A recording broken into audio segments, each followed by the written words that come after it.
So we made cider. We've even oaked a cider, but we've never hopped an oaked cider. But we will today. All right, so to do this, we need to make a cider. Really, really simple. We got the Mott's. This is just Mott's Natural, made from fresh pressed apples and concentrate. 100% apple juice, no sugar added. The ingredients are apple juice, water, apple juice concentrate. That's about as good as you can expect. If you can get actual fresh apple juice, go for it. If you get apple cider in the US, that's fine too. It's the same thing, really. It just has pulp in it. Notice some things that weren't in there, and that was absorbic acid or any other preservatives, and that can be challenging to find an apple juice commercially made that doesn't have those things in it. We had a lot of trouble finding this one in our grocery store at Publix. I know Costco occasionally carries fresh pressed cider that we've used with great success. There was another one. Costco makes another one that's actually really, really good. This one from concentrate doesn't bother me so much. What bothers me is seeing like ites and eights, any preservatives. We don't want those. Now, as I'm pouring this, I am not being careful, okay? You can make as much mess as you want to. Just try to get most of the liquid in your container. Yeah. I'm also, you probably notice I'm shaking up the bottoms of the containers because there's some goop in there that's good for it, okay? We want to get all the goop in there this time. And You got it. I'm cracking the funnel. I spilled like 2 drops. I cracked the funnel so that it doesn't get a lock. All right, whatever. I can't be as sloppy as I want to be. But I was talking about with the funnel. If I left the funnel like that, flat on, sometimes it'll make like an airlock. It'll cause a pressure leak and it'll like Spit out. bubble and spit. It's not pretty. It's not Makes good. more of a mess than Brian does on his own. Yeah, exactly.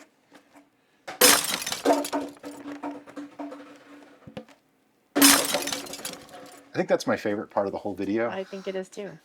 Anyway, so we have our juice. There's nothing to mix up. I was just going to mix it up. I don't even need to mix it up. Just juice. It's a habit. Do you want to take a gravity and pH reading on this juice? You know what? I want to take a gravity and a pH reading on that juice. I think right. she's right. I was getting ready to put yeast in there already. I'm going to get a piece of paper. There's something I'm noticing about these new fermenters is that we might actually want to get a longer baster. Yeah, You're like just on the edge. I know. If we make exactly a gallon, it's like right there. So this juice comes out to, it's looking like 1.050. Okay, so our original gravity is 1.050. What does that mean? Okay, that's the amount of sugars and potential alcohol we could get from this brew if it went... Reserve a little bit of that so you can do your pH, please. I'm just going to do the pH right now. All right. If it went, you know what, I'm just going to do it. I'm going to use the calculator teacher said I would never have, and we're going to figure it out. 1.050. If this went totally dry to 1.000 minus 1.000, that means it's going to use up 0.05 gravity, right? Times 131.25. Before you ask, the reason I'm using 131.25 instead of the normal 135 is because this is so low in ABV that it's more accurate to actually use 131.25. So for that, we get 6.56%. That's actually pretty respectable for a cider. Yeah. So, yeah, we don't need to add any sugars or anything to it. But I'm going to take a pH reading just because, well, I'm curious. I know there's malic acid in juice, so I want to see. And right off the bat, I see a problem. This is reading somewhere around 3.5 pH, which means... And I think this is the issue we have had in the past with ciders, is they start off too acidic, the yeast have to stress in there, and they make a funky taste. So when they add ascorbic acid and citric acid to the apple juices, they're making it even worse. So, guess what? We got to make some adjustments. Yeah, we're going to actually use potassium something. Potassium bicarbonate. Yes, that. We have it on the shelf. I couldn't have it in front of me. So we're going to use some potassium bicarbonate to bring the pH down a bit. Do you want to reserve some of that liquid so that Yep, when we put the things we're in gonna here? mix it. I'll be right back. In case you're wondering what's going on, we checked the pH of this juice and it's a little bit low. We generally like it to be 4 to 5.5, somewhere in that range. So we're going to add a buffer. We're going to raise the pH basically. And to do that, we're going to be using potassium bicarbonate. If you don't have any, you can get some using the link below, or you can just use baking soda. Probably not going to need a whole lot. But the reason we do this is because if we didn't, there's a possibility the yeast could stall. There's a possibility the yeast could produce off flavors. They could stress, they could cause, it can make it not as good as it could be. So it's probably a safe thing to do. Could it still ferment? Sure, of course it could. 3.5 isn't super, super bad, but it's enough that I want to change it, okay? So a teaspoon going in, and it'll usually foam up a little bit, because that's the reaction, like if you take vinegar and baking soda and mix them together, that kind of thing. Just going to use our baster, mix that up. Oh, there, now you see the foam. It's always a nice science experiment when we do these. If you didn't see it, there was one where we poured it into the fermenter and it fizzed up over the top. So that's why we put it in a container now. Now at this point, this is probably far too basic or alkaline. So I want to pour that into the whole must and mix it through. Oxygenating at this point is not a problem. It's actually suggested. You kind of want to get some in there. Helps the colony build up. Okay. So I'm just going to give this a quick swirl.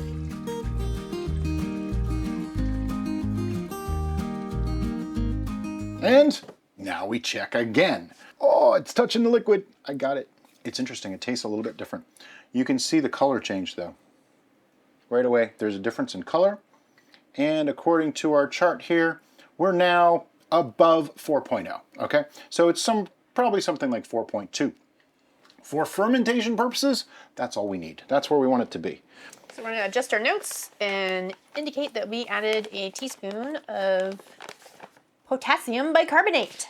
Okay, the next thing that we're going to add is our yeast. And for this, I'm using Safale SO4. It is probably my favorite yeast to use for ciders. It does help to keep them cidery. It keeps the sharp flavors that apple juice can have, like the malic acids. It does keep some of those. So even though we've reduced the acid, it's still going to maintain some of that. But we can always acidify more later. And I already hear you saying, how come you didn't add tea? You didn't add any tannins. You didn't add anything. Well, we're going to oak this.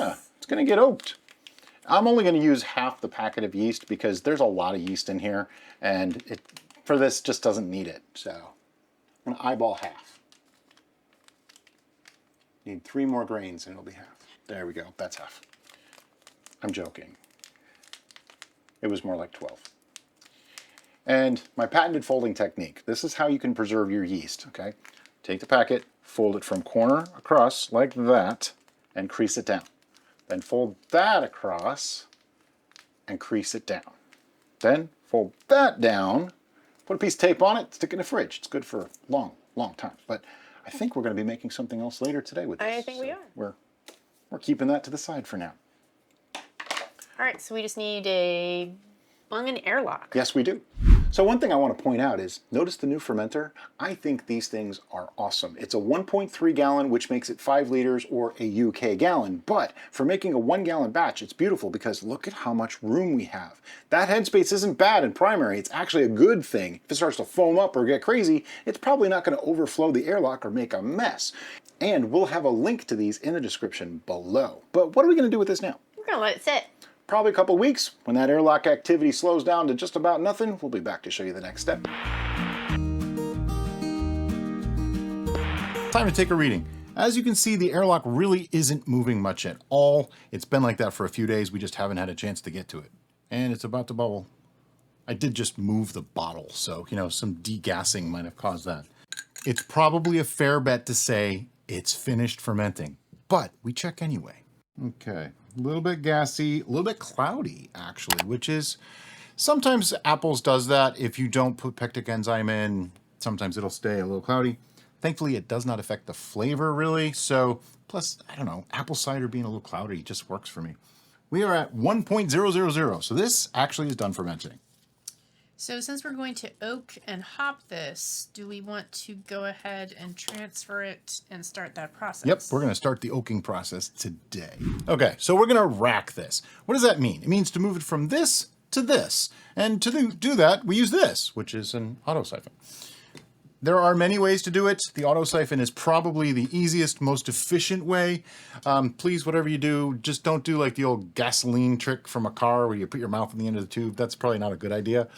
But other than that, you know, there's a lot of different ways to get a siphon going. This is just the easiest. You just go like that. Make sure your source is higher than your destination. That's all there is to it. Okay, something I want to discuss for just a quick second. We had initially racked it into this container, and it only went to about here. This is a 1.3 gallon fermenter. This is a 1 gallon fermenter.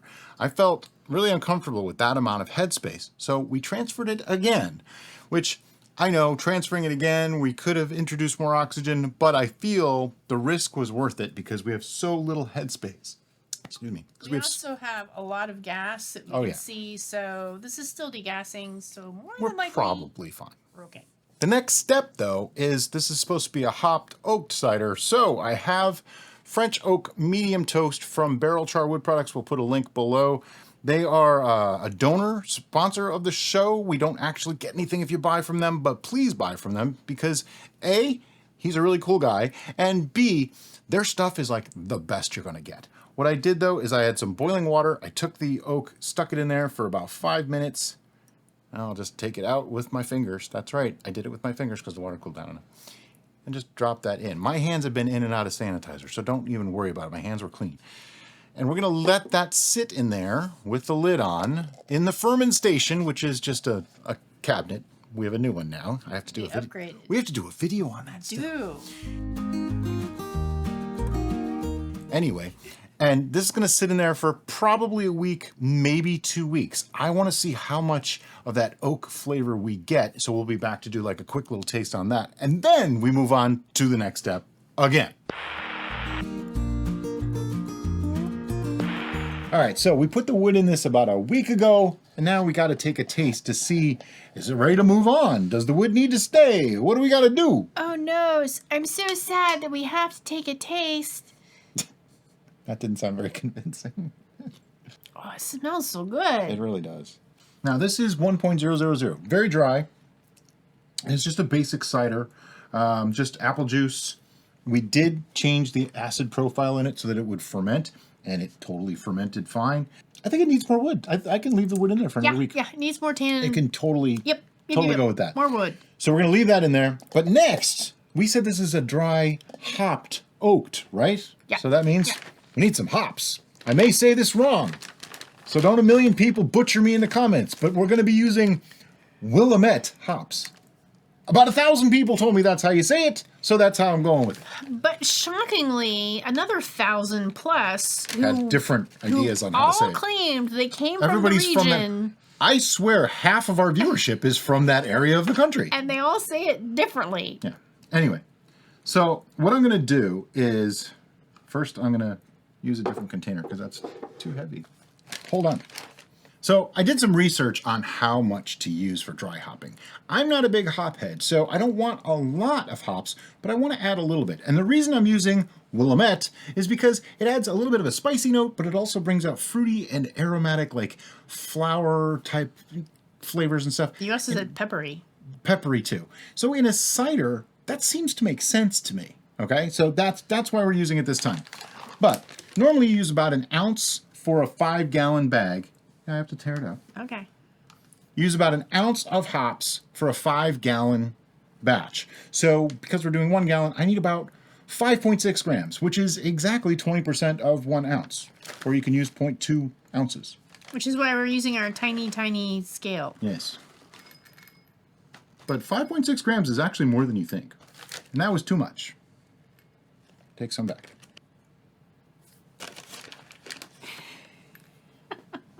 5.68, close enough. Woohoo! Now comes the most critical part of dry hopping, the putting of the hops into the brew. It's absolutely crucial that you do it exactly like this. Ta-da! I'm joking, of course. You could just drop them in. How long will they stay in there? About a week, which works out really well because we tend to film brews once a week. So in a week, we'll be back to taste this again and let you know how it's doing. Okay, so this has been sitting for like a week on the hops. So that makes 2 weeks on the wood. So we're just gonna take a quick sample. Can you just hold on to that? Just take a quick sample. The hops obliterated themselves. They're everywhere. They're messy. Yeah, so we're just how it is. probably gonna get some hops when we taste this. Interesting. On the smell, definitely a little bit of a hops character. Still get the fruitiness, though, actually, I'm getting the floweriness of the hops coming through. It's actually quite pleasant. Yeah, the aroma's lovely. Good, give it a shot. See what it tastes like. Now, this is warm and uncarbonated, so wow. That is actually pretty respectable. Yeah, it's got the hops note, but it's not... This is dry. Yeah. Normally, I'm not into that kind of thing, but this is actually really pleasant. I think I could actually even do with more... I can't believe I'm going to say this. I could do with more hops character from it. So let it sit some more? I'm a little afraid to, though, because I don't really want like a week. No, you know what? No. Nope.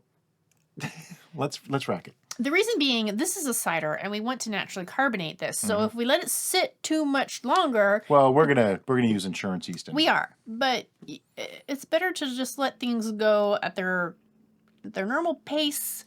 Yeah, I think we're good for racking this. So we are going to rack this off the hops and off of that piece of wood. We do have something special in the way we have to do that this time, so we'll show you that. Be back in a sec. This is cheesecloth.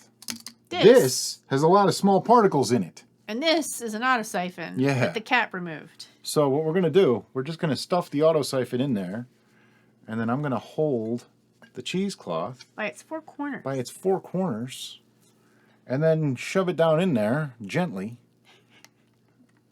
Shove it gently, and then get it started. Because what's going to happen now is I can get pretty deep into the lees and not suck up a lot of sediments and pieces of hops. That's really what I'm trying to avoid here. Now, in case you're wondering, yes, I sanitized that piece of cheesecloth. Oh yeah, that's why it's wet. It was just dunked in turbos.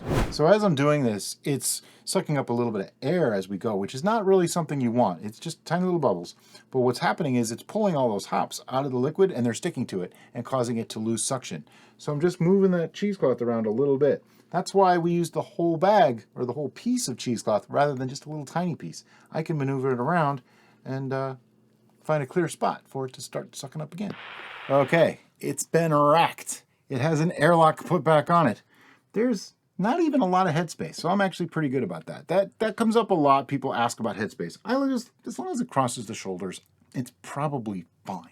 If you're all the way down here, that's a little too much, and you're probably going to have an issue, or you could have an issue. The issue being oxidization. Oxidization at a lower than 10% ABV could turn into a vinegar situation. Beyond 10%, it's more difficult. Beyond 15%, it's pretty much not going to happen. Also, oxygenation can impart sherry lake flavors or other unpleasant flavors, which you may want, may or may not be but applicable not for this particular application. For a beverage. Yep. And I'm giving this a little bit of a mix to get some CO2 out of it, to degas it slightly. And that kind of forces some of the oxygen out, or at least displaces some of it. Right. So, what are we going to do with this now? Well, we need to take a note that we just racked this and what date we racked it on. I guess so. And now, because there's a lot of stuff that got unsettled in here, we're going to let this sit, clear out, and then we'll be back to do the next step.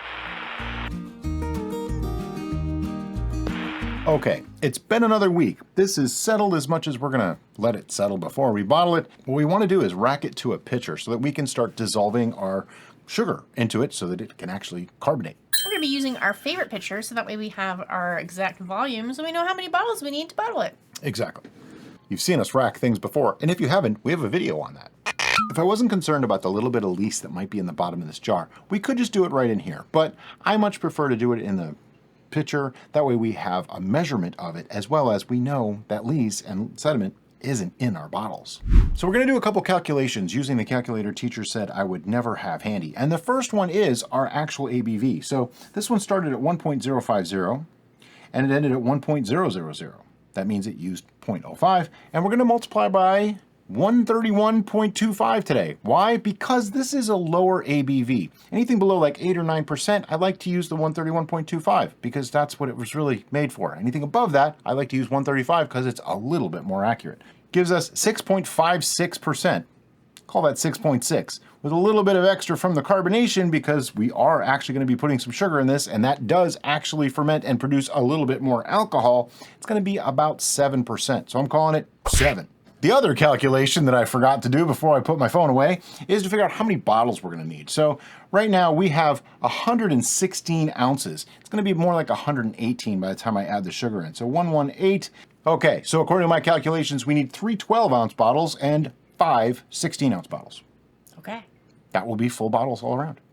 Okay, so now we have our bottles squared away. They're in turbos right now getting cleaned up.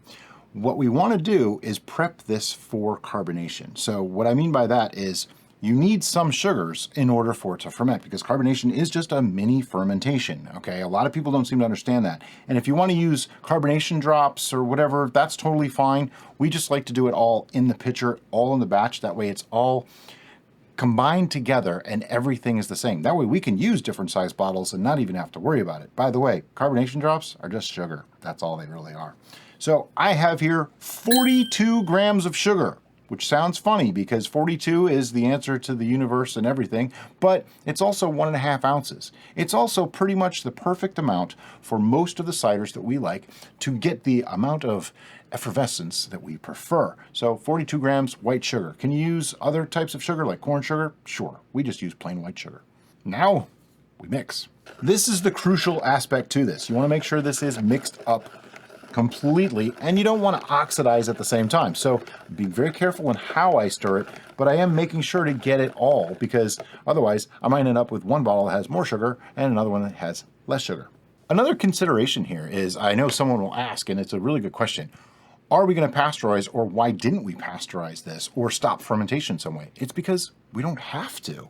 This was already a dry beverage, so it wasn't going to ferment more. We added 42 grams of sugar, just enough to make the right amount of carbonation. When that stops, when it's used up, it's done and it's safe. It's not going to continue fermenting, so we shouldn't have any problem with overpressurizing. Okay, another reason why I like to use the plastic pitcher. Can you hear that? I don't hear any graininess from sugar.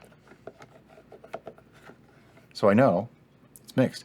I like to just give it a minute or so to settle and feel around. Not detecting any more sugar. Okay, next step, we're gonna rack this into bottles. And for that, we have a video on how to bottle. We put our bottling wand on the end of our auto siphon, put it in the bottles, and do that. But just for the sake of expediency, we'll be back in 2 seconds. Of course, right after I shut the camera off, Derica reminds me of something that I forgot to do. And that is, this has been sitting for quite some time, so we don't really know if there's enough viable yeast in there to even make a fermentation or a carbonation. So rather than take that risk, we're going to do what I call insurance yeast. And it does make it a little bit messy in the bottle. I understand, and I know we went through all that trouble to keep as much out as we can. Well, that's because we want to keep as much out as we can. So we're going to have just a little bit left from the yeast, but not as much as if we didn't do it carefully before, right? I mean, that's my story and I'm sticking to it, okay? So insurance yeast is just this. I'm using EC1118 because I happen to have a partial open packet, and literally just a few grains in there. We're not looking to build a colony. What we're looking is to have those yeast just chew up the sugars that are there. That's it. So just a little bit in every bottle, because if I put it into the pitcher and try to mix it around, it doesn't necessarily mix through as evenly. So just a few grains, I mean, not much. I don't know if you can even see that. You could probably count the number of grains. The exact amount isn't crucial. You just want enough that it'll work. So like 1/8 of a teaspoon or something like that. I mean, it's like minimal, okay? Just like very, very little. Then we put the cider in on top of that, and then we'll be back to show you. Okay, so we have our bottles. If you're curious as to why I did it the way I did it, I broke it down so that we didn't have any partial bottles, which you could just drink that partial bottle if you want to, but I like to carbonate full bottles. I know it's been explained to me that it's really no dangerous to do it that way, but I'd rather have a full bottle. It's just a thing. So we have some smaller ones, some bigger ones. What are we going to do with these though? We are going to label them first, so that way we know what the heck we bottled. Yeah. And then we're going to put them in what we like to call our bomb shelter. It's basically just a heavy-duty plastic tub with a lid. So that way, just in case knock on simulated wood, something goes awry and something explodes, it'll be contained within that container rather than splattered across our area. Yeah, and making a mess and a dangerous situation, which we don't really want. Nope. How long does it take? This is always the tricky part. It takes exactly that long. Yeah, usually 1 to 3 weeks Yeah. is what I usually recommend. So you can start checking them after like 2 weeks if you really want to. We usually do. And when you do that, if you release it, you are releasing some of the carbonation. Just know that. So at home, leave it for 3 or 4 weeks and you're fine because they're not going to over carbonate. That's the thing. They're never going to over carbonate. You can just leave them for 6 months and then come back to them and they'd be fine. For us, we want to give you the taste of it as soon as we can. So a couple weeks. This is only applicable if your beverage is dry and you just added enough sugar to carbonate. Right. If you sweetened it at the same time, That's a different story. it's a whole different story. We did make a video on how to accomplish that, though, so you can watch that too. But in the meantime, we'll see you in a couple weeks.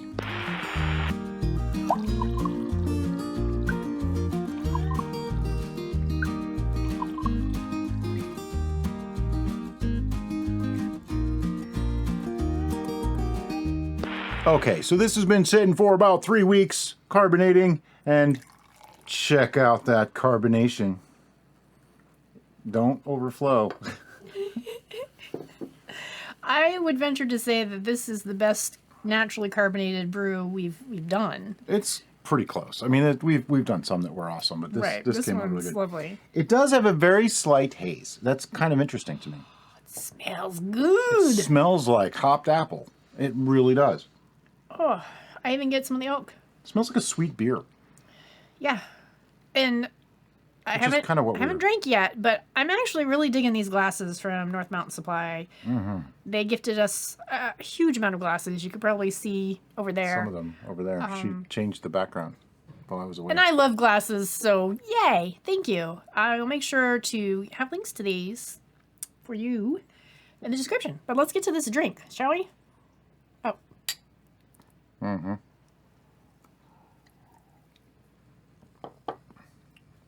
Wow, it's pretty much what I expected. Yeah. It tastes like a beer.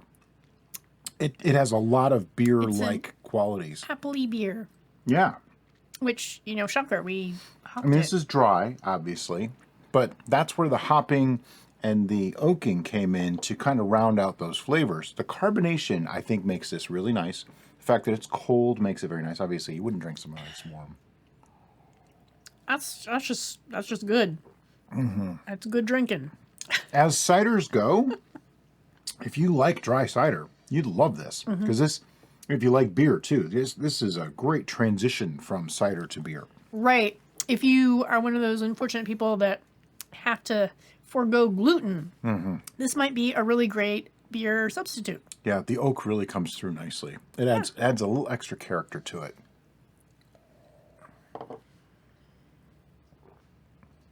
It's very crisp and refreshing. Yeah.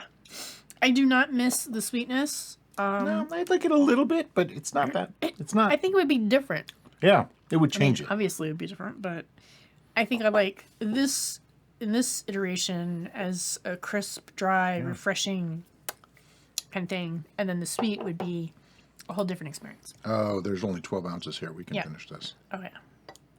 We do have a couple tastings we got to do, but you know what? Look at that. That's just beautiful. It does pour gorgeously.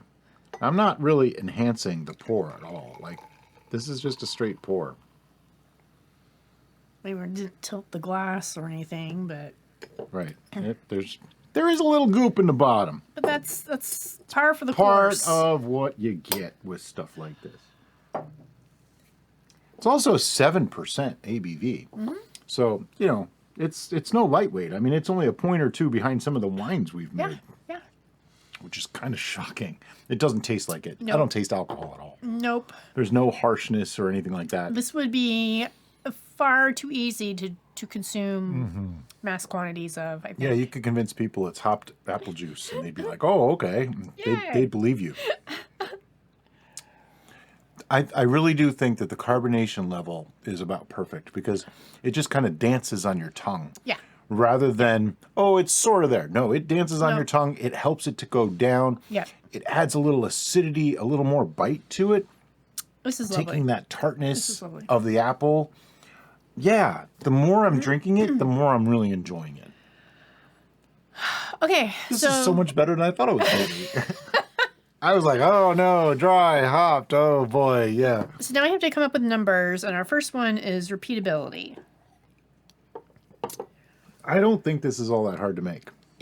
It's like a Yeah. 9.5, because it's just apple cider, oak chips, and hops that we dry hopped. And a lot of that was just done to taste. So, only because it's done to taste, I'm going to drop it to an 8.5 to a 9, Yep. which makes it very easily in the beginner category. If you've Yeah. ever made a cider before, you could make this. Yeah. I don't think there's any reason why you couldn't do it. If we tried to make this sweet, that would have changed the complexity level completely, which is part of why we kept it dry. We wanted it to be Yeah. very simple. Yeah. I agree with that 100%. Yep. All right. This is nice though. Carbonation perfection. Yeah. Clarity. It's a Clarity's cold, like an 8.5. It's a cold glass though, so how are you really going to be able to tell? Like that. There's a little haze. Sure. Could we have used something to clear it? Maybe like pectic enzyme or something. But there's maybe. also the complication of natural carbing process tends to leave goop in the bottom. So Yep. I'm not worried about it. clarity is not an issue. It's clear enough that people aren't Yeah. going to go, ooh, look at that. You know, Right. it's not that kind of. I mean, look, you can see it here. Yeah. Let me get my phone and show you. Just to give you an idea. See, it's not 100% clear, but it's so close. I'm not worried about it. Doesn't bother me. Aroma, perfection. Yeah, I it love smells the aroma. great. It's the smell and taste match. That's Yeah. something we need to talk about more often when we're doing things. The smell and taste actually match. I It feel tells you like what you're gonna the get. smell, I'm getting more of the juicy ripe apple on the aroma, which makes me think it's going to be sweeter than what it tastes. Oh. But the crisp bite that you get on the flavor that you can't get in the smell, because how do you smell that? I think really gives you that extra oomph, so you don't really miss that Yeah. juicy sweetness that you I anticipated. think the hopped apple enhances the tartness of apple. I really think it Well, yeah, because hopping gives is it a that. bittering, It's a bittering. so it's But it a really brings the apple flavor forward. I Yeah. didn't expect Yeah. that. I thought the hops was going to take over or the oak was going to take over. those of you who have watched many of our shows probably know that neither Brian nor I are truly fans of Not a hop head. hopped beverages, particularly over hopped. And for us, This over isn't hopped. over hopped at all. There's enough to taste it, but it's not Right, overdone. but I was concerned hopping it at all. We were going to be like, Yep, I'll be honest. This was my idea. It was. It totally was his idea. Because I thought this was something that people have been asking for, something like this. And I thought, let's make this a really simple thing so it's easy for anybody to be able to do. And I think we succeeded. For we me, gotta give it a score. the complexity of flavor is enough that I am happy. So it's not just a one note type of thing. I'm getting enough interest. I think your brother would love this. Yeah, Her brother really likes beer. I Yeah. think he would love this. I think you would enjoy this. So we got to give this our biased score, our how much we like it score. 1 to 10, 11 being reserved for those things that are just amazing. Up to like 4.5 is like, I probably wouldn't drink it. I'd probably dump it out. 5 to 7 is like, this is good. 7.5 and up is great to excellent. So, do you have a number? I do. Okay, I'm rating this for what it is. If someone handed this to me, I would guess it as a beer or a cider, or a combination of beer and cider. So that's what I'm going to kind of grade this on. A little bit of a curve here. Do you have numbers? I do. I think I do. I have one in particular. Yeah. I think I'm pretty set on my number. All right. 1, 2, 3, 8. Whoa! I was excuse me. I was debating between 7.5 and 8. I wasn't sure. I put this in the great category mostly because the number of flavors that were melded together to make this work was a little bit more than some things, but not as much as others. But as a brew, this is a huge success. Yeah, I had to boost it to an 8, and for me, that is actually a boost. I've become incredibly critical. I'm not really sure why. too. It's just We that's both have. where I've gone. We And were so expecting more from our 8 brews. is like a full-on solid, yes, sir, I will have another. 8 is a very good score now. In order to go And- above 8, it's got to be really excellent. The reason why I gave this an 8 is because it is exceeding my expectations. I would totally drink this. I would Yeah. totally pour this in a mug and drink this. Yeah. No qualms about it. When Brian said, hey, let's oak and hop a cider, I was like, Do we have to? yeah. I don't know if I actually verbalized it, but I know I thought, think you kind of did. why would we do that? And now I know why, because it's Actually yummy. is really, really delightful. nice. Yeah. Took a plain old cider and made it into something special. Yeah. We could babble on forever about this, and you know that about us already, but as always, guys, thanks so much for watching. Have a great day. Bye-bye.